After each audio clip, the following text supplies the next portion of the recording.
Hello guys everyone, आप लोग ठीक ठाक होंगे। आज के इस क्लास में हम लोग ओम्स के बारे में बात करेंगे। आखिर ये ओम्स होता क्या है, ओम्स लॉ के बारे में बात करेंगे, जो काफ़ी इम्पोर्टेंट रहा है। ओम्स लॉ आपके एग्जाम में भी ये क्लास 7, 8, 9, 10 एनीथिंग एल्स 12th के बच्चे भी देख सकते हैं, और जो कंपटीशन करते हैं उनका लिए भी ये टॉपिक रहता है। ओम्स का नियम ये हर एग्जाम में पूछे जाते हैं, लेकिन क्लास 10th में ना ये 6 नंबर के क्वेश्चन होते हैं, और ये क्वेश्चन कितना बेर न जाने पूछा हुआ है इसका कोई अंदाज़ा नहीं लगा सकता है। मतलब अभी तक जितना तक ले बोर्ड एग्जाम चल रही है, 1000 बेर से ज़्यादा बार क्या कर चुकी है, पूछ चुकी है। आइए ओम के नियम को समझते हैं। जैसे कि आप एक छोटी सी बात जानते हैं कि ई भी का मतलब वोल्ट होता है, ठीक है, और आई का मतलब विद्युत धारा होता है, पता भी होगा। भी का मतलब वोल्ट मतलब कि विभवांतर, और आई का मतलब विद्युत धारा होता है। एक ओम्स ना एक वैज्ञानिक है। क्या है?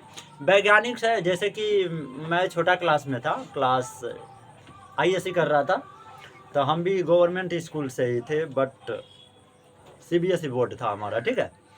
जब हम क्लास आईएससी में थे तो हमको प्रयोग करने के लिए टीचर ले जाते थे हर बार, मतलब कि आफ्टर टाइम में, मतलब आफ्टरनून में, दोपहरिया के समय में लैब में ले जाते थे।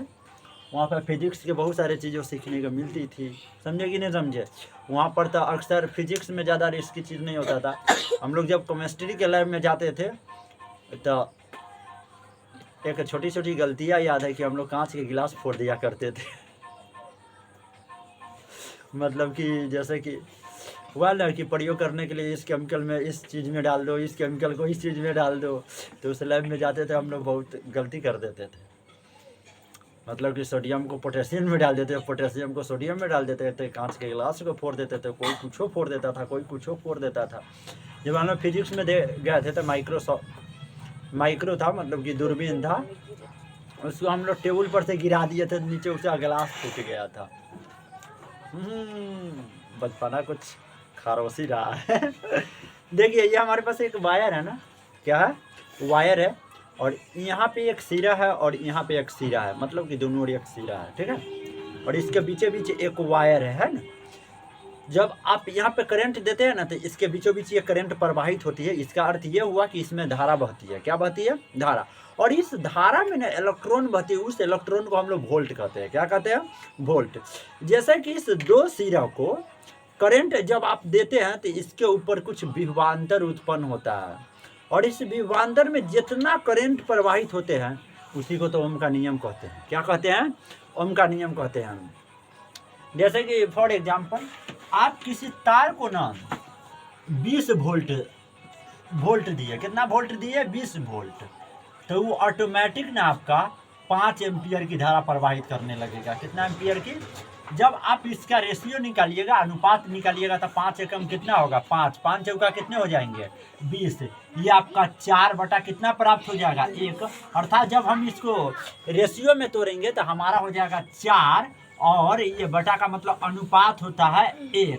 जब ओम के नियम आया तो इन्होंने बहुत बड़ा कल्पना किया, मतलब कि रिसर्च किया कि जब हम वोल्ट बढ़ाते हैं, जब हम वोल्ट बढ़ाते हैं तो ऑटोमेटिक हमारा धारा का मान बढ़ जाता है, या जब हम ऑटोमेटिक आई का मान बढ़ाते हैं तो ऑटोमेटिक हमारा वोल्ट का मान क्या कर जाता है? बढ़ जाता है, इंक्रीज कर जाता है।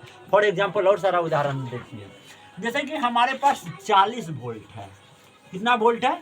40 वोल्ट है। जब ये तार में ना 20 वोल्ट से 40 वोल्ट होगा तो 20 के दुगुना 40 होगा, तो ऑटोमेटिक ना 5 के दुगुना कितना हो जाएगा? 10 हो जाएगा। जब आप इसका रेशियो निकालिएगा, अनुपात ना, तो 10 एकम 10, 2 चौका 40, आ गया 4 अनुपात कितना? 1। तो वही कहा जाता है V बटा आई बराबर एक नियतांक राशि होगा। मतलब यहाँ पर भी 4 अनुपात 1 होगा, यहाँ पर भी 4 अनुपात कितना होगा? 1। यदि आप इस चीज को फिर से अगर जो इंक्रीज करते हैं, बढ़ाते हैं, 40 दुना कितना कर देते हैं? 80 कर देते हैं। 40 दुना कितना कर देते हैं? 80 करते हैं। तो आपने 40 के दुगुना कर दिए, तो उसी प्रकार 20 को 10 को क्या गुना करना होगा? 20 गुना करना होगा।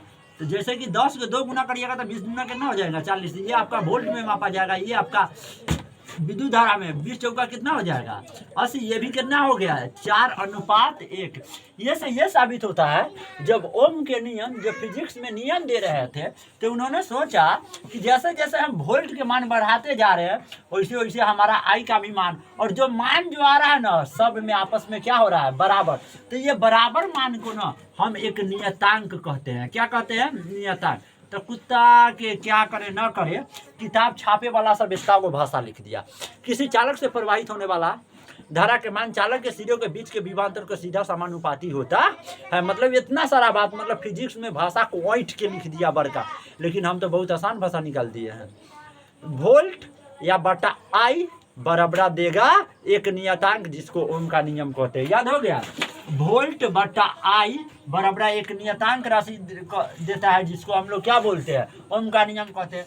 इसलिए एक फार्मूला याद रखिएगा V बटा आई, और ये एक नियतांक राशि ना, ये एक नियतांक राशि ना आपका R कहलाता है। R कहने का मतलब ये है एक प्रकार का प्रतिरोध कहलाता है। जैसे इस तार में हमें नहीं पता है कि कितना वोल्ट बह सकता है, लेकिन जहाँ पर ये तार बना होगा, जिस कंपनी में इस तार को बनाया गया होगा, वहाँ पर इसमें प्रतिरोध लगा दिया गया होगा। प्रतिरोध करने का मतलब कि अगर जे आप इसके अंदर 100 वोल्ट के करंट गुजारते हैं तो बिल्कुल गुजर जाएगा, कोई दिक्कत नहीं है। लेकिन इस तार को बनाते समय इसमें प्रतिरोध लगा दिया होगा कि अगर जो आप 100 वोल्ट से ज़्यादा के करंट इस दने गुजारते हैं तो आपका वायर जड़ जाएगा। क्या कर जाएगा इस पार्क कर जाएगा। तो उस कंपनी वाला ने इसमें प्रतिरोध लगा दिया, मतलब कि आर के मान लगा दिया कि आपका वोल्ट का मान 100 से ज़्यादा जाएगा तो आपका तार क्या कर जाएगा जल जाएगा। ये कंपनी वाला के हाथ में है।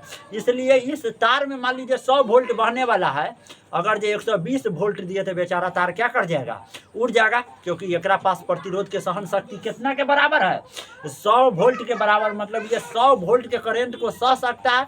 यदि उससे ज़्यादा भी गया तो तार एक्सपायर कर जाएगा, मतलब कि